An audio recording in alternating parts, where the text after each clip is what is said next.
Hello friends, पिछले lecture में हम लोग बात कर चुके हैं आर्टिकल 7 के बारे में। इस लेक्चर में हम लोग बात करेंगे आर्टिकल 8 को। चलिए शुरू करते हैं आज का लेक्चर। मैं हूं केका सपोर्ट प्यारा चैनल आपका। हम लोग आर्टिकल 8 को समझने से पहले एक बार रिवाइज कर लीजिए आर्टिकल 7 को। अगर याद हो आर्टिकल 7 क्या कहता है कि इंडिया जब आज़ाद हुआ उसके बाद बहुत सारे लोग इंडिया से पाकिस्तान में माइग्रेट करके चले गए और इंडिया से पाकिस्तान चले गए, पाकिस्तान से फिर इंडिया में आते हैं, तो उनके सिटीजनशिप के बारे में जो डील करता है आर्टिकल 7 करता है।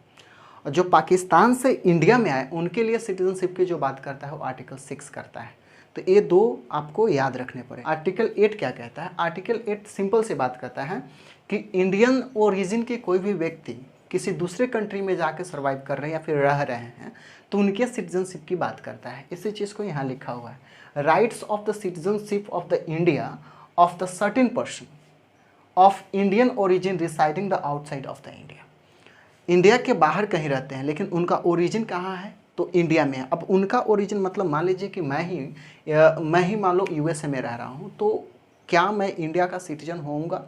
लेकिन मेरा जन्म जो हुआ है वो इंडिया में नहीं हुआ है। मान लीजिए मेरे पेरेंट्स का जन्म हुआ है इंडिया में लेकिन मेरा जन्म इंडिया में नहीं हुआ है, तो क्या मैं सिटीजन ऑफ इंडिया कहलाऊँगा? उसके लिए जो डील करता है वो आर्टिकल 8 करता है। ठीक है, इतना याद रखिएगा। उनका ओरिजिन, ये सिटीजनशिप किन की बात करता है? जिसका ओरिजिन इंडिया से है।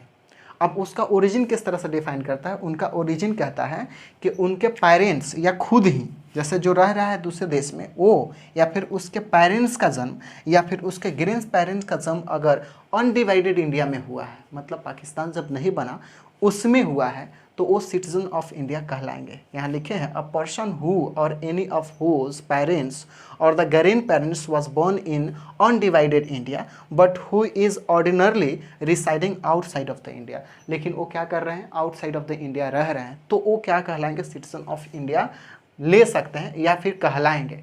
उसके लिए एक कंडीशन है, उसको फुलफिल करना होगा, तो सिटीजन ऑफ इंडिया वो ले सकते हैं, मतलब एक्वायर कर सकते हैं सिटीजनशिप ऑफ इंडिया।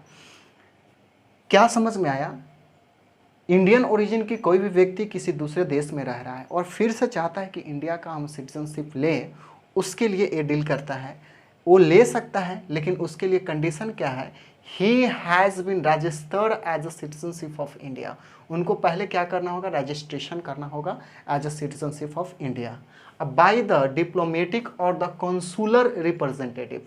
मतलब जो हर देश में, जिस देश में रह रहे हैं, इंडिया का एम्बेसडर उस देश में रहता है, तो वहाँ पे जाकर को उनको रजिस्ट्रेशन कराना पड़ेगा। ठीक है, एम्बेसडर के पास में of India in the country of his residence. जहाँ वो रह रहा है वहाँ के एम्बेसडर के पास में जाके रजिस्ट्रेशन कराएंगे कि मैं इंडिया का सिटीजनशिप लेना चाहता हूँ, तो मुझे देने का कष्ट करे। तो ये अगर एप्लीकेशन आप डाल देते हैं तो आप सिटीजनशिप ऑफ इंडिया ले सकते हैं, आप इंडिया का सिटीजन बन सकते हैं। ये कहानी करता है आर्टिकल नंबर 8। इसके बाद हम लोग बात करेंगे आर्टिकल 9 के बारे में। इसमें इतना ही। चलिए फिर मिलते हैं नेक्स्ट वीडियो में। जब तक एंजॉय करें और पढ़ाई करें।